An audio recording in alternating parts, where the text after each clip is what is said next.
From our Chicago studios, this is the Muslim News on Muslim Network TV. Assalamu alaikum, I'm Samana Siddiqui. Our top story tonight. The National Association for the Advancement of Colored People, or NAACP, has issued an advisory warning people of color against traveling to Florida. The NAACP is the nation's oldest civil rights organization. The group says Florida Governor Ron DeSantis is hostile to blacks, other people of color, and disadvantaged groups. It says Florida devalues and marginalizes the contributions and challenges of blacks and other communities of color. Previously, the League of United Latin American Citizens issued a travel warning for Florida after DeSantis signed a new immigration law that takes effect in July. Both groups say the DeSantis administration's actions are hostile to their communities. NAACP President Derek Johnson said DeSantis has launched relentless attacks on basic freedoms. Johnson said the NAACP would fight back by distributing thousands of banned books on race to communities of color across the state. Popular comic book character Ms. Marvel will no longer appear in comics. Marvel Comics has announced the death of the character, which has angered many fans. Her demise takes place in Spider-Man number 26, which will be released May 31st. The company said on its website the character dies while making a heroic sacrifice alongside Spider-Man to save the universe. Kamala Khan played the role of Ms. Marvel. She is the first Muslim superhero and a mentee of Captain Marvel. The company said the character's eternal legacy and this storyline will be launched in July with a special one-shot Fallen Friend, the Death of Ms. Marvel. The company's website says it will be both a farewell for Ms. Marvel and a glimpse into her death's impact on all Marvel heroes. The announcement comes a year after the series launched on Disney+. U.S. President Joe Biden has called Republican demands to settle the debt ceiling dispute unacceptable. This was at a news conference on Sunday, shortly before his return to Washington from the G7 summit in Hiroshima, Japan. Republicans have demanded spending cuts as a condition. He urged Republicans to back away from what he called their extreme positions. Biden said he would speak directly with Republican House Speaker Kevin McCarthy to reach an agreement. The president said he could use a constitutional clause in the 14th Amendment that would empower the president to bypass Congress and raise the debt ceiling. According to the Treasury Department, the government could run out of money as early as June 1st. Republicans are in the majority in Congress, which so far has blocked authorization for further borrowing. Raising the debt ceiling is normally a non-controversial annual procedure, but this year Republicans have made the threat of default a powerful bargaining chip.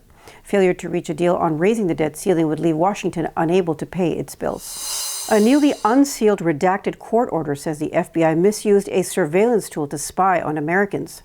The digital tool was misused more than 278,000 times. The FBI used it to search for information on suspects in the January 6 riot, crime victims, donors, and people arrested in the protests that followed the killing of George Floyd in 2020. The FBI did not adhere to the website standards and obtained information without evidentiary purpose. The Foreign Intelligence Surveillance Court has ordered the FBI to fix the problem. FBI officials say they have taken corrective action. China, Turkey, and Saudi Arabia are boycotting the G20 Tourism Working Group meeting in Srinagar, the capital of Indian-held Kashmir. The meeting began Monday and will end on Wednesday. It is the first such gathering since India unilaterally brought Kashmir under direct control in August 2019. 60 foreign delegates are attending the meeting. India's elite National Security Guard, including its counter-drone unit, Marine commandos, and paramilitary will secure the event venues. Military bunkers have been shrouded with G20 banners to shield them from view. Former Kashmir Chief Minister Mehbooba Mufti compared the security arrangements to the notorious U.S. military prison at Guantanamo Bay, Cuba. China has said it will not attend, citing its opposition to holding any G20 meetings in the disputed territory. In April, Pakistan, which also lays claim to Kashmir, described the meeting as irresponsible. The Guardian reports Egypt and Indonesia were also expected to boycott the meeting. Palestinians are condemning an Israeli cabinet meeting held in Al-Aqsa Mosque in occupied East Jerusalem. The weekly cabinet meeting, headed by Prime Minister Benjamin Netanyahu, was held in one of the tunnels near the western wall of the Al-Aqsa Mosque. On Sunday, the Palestinian Authority warned the Israeli move would encourage further settlement projects and jeopardize a Palestinian presence in Jerusalem. Ahmed al-Ruwaidi, an advisor to Palestinian President Mahmoud Abbas, told Wafa news agency the Israeli government wants to strengthen sovereignty in East Jerusalem. The Palestinian Foreign Ministry said all Israeli actions and policies in Jerusalem are invalid and illegitimate. Hamas, the resistance group that rules Gaza, called the Israeli cabinet meeting a dangerous escalation. Israel occupied East Jerusalem, where Al-Aqsa is located, during the 1967 Arab-Israeli War. It annexed the entire city in 1980, a move that was never recognized by the international community.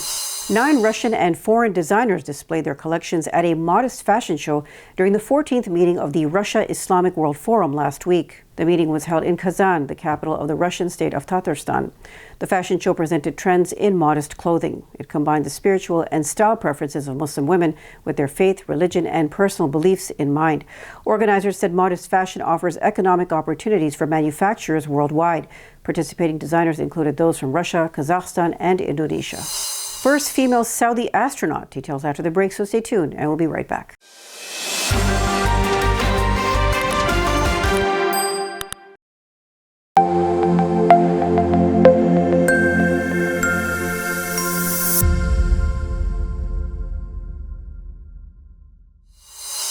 Rayana Barnawi, a breast cancer researcher, is the first Saudi woman in space. She is one of 2 Saudi astronauts who flew into space Sunday from Florida in a private mission organized by Axiom Space. Barnawi was accompanied by her Saudi colleague Ali Al-Qarni, a fighter pilot, American astronaut Peggy Whitson, and John Schaffner, a Tennessee businessman. Schaffner is piloting the mission. The 4-person crew is expected to spend about 10 days aboard the International Space Station. The team will conduct about 20 experiments while on board. One of them is to study the behavior of stem cells in microgravity. Barnawi said she looks forward to sharing her experiences on the ISS with children. Al-Qarni said he has always had a passion to explore the unknown and just admire the sky and the stars. The kingdom established the Saudi Space Commission in 2018 and last year launched a program to send astronauts into space. 7 other astronauts are already aboard the ISS.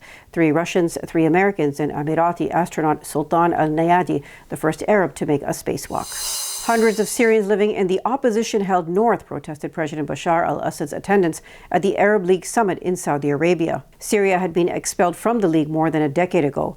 On Friday, AFP news agency reports banners at a demonstration in the city of Azaz read, "Syria cannot be represented by the criminal Assad."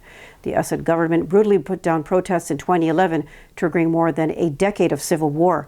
Protests also took place in other rebel-held cities, including Al-Bab and Afrin. In the northwestern city of Idlib, hundreds of people protested, some carrying placards reading "No normalization." Assad attended his first Arab League summit since the bloc suspended Syria in late 2011 for its crackdown on peaceful protests. The civil war has killed more than 500,000 people and driven about half the population from their homes. Damascus now controls most of Syria, having retaken much of the lost ground with the support of its allies, Iran and Russia. The remaining areas in the north and northwest are controlled by opposition fighters backed by Turkey. More than 4 million people live in the region, at least half of whom are internally displaced. A Pakistani court has ruled that a person cannot change his or her gender at will. It also ruled on Friday that some sections of the law protecting the rights of transgender people violate Islamic law or Sharia. The acting Chief Justice of the Federal Sharia Court and Justice Khadim Hussain delivered the ruling on a series of petitions against the law.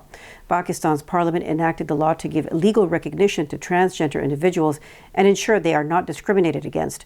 In September 2022, the federal court, which deals with issues of Islamic law, accepted petitions against the law.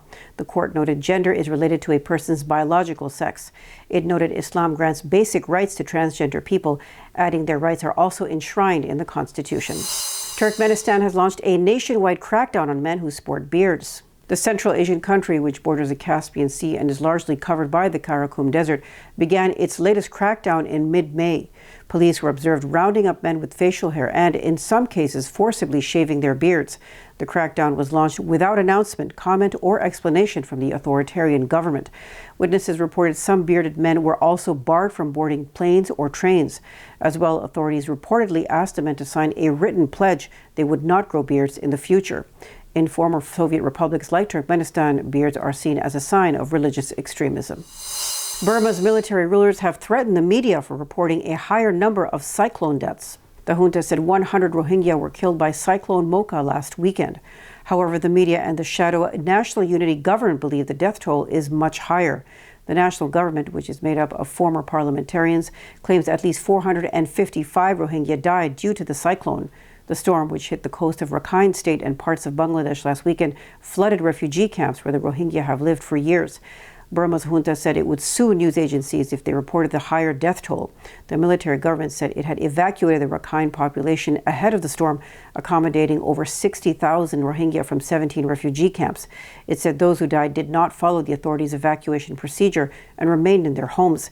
Media reports said many people could not be evacuated because the shelters quickly became overcrowded. Before we end today's news, I'd like to make a special request.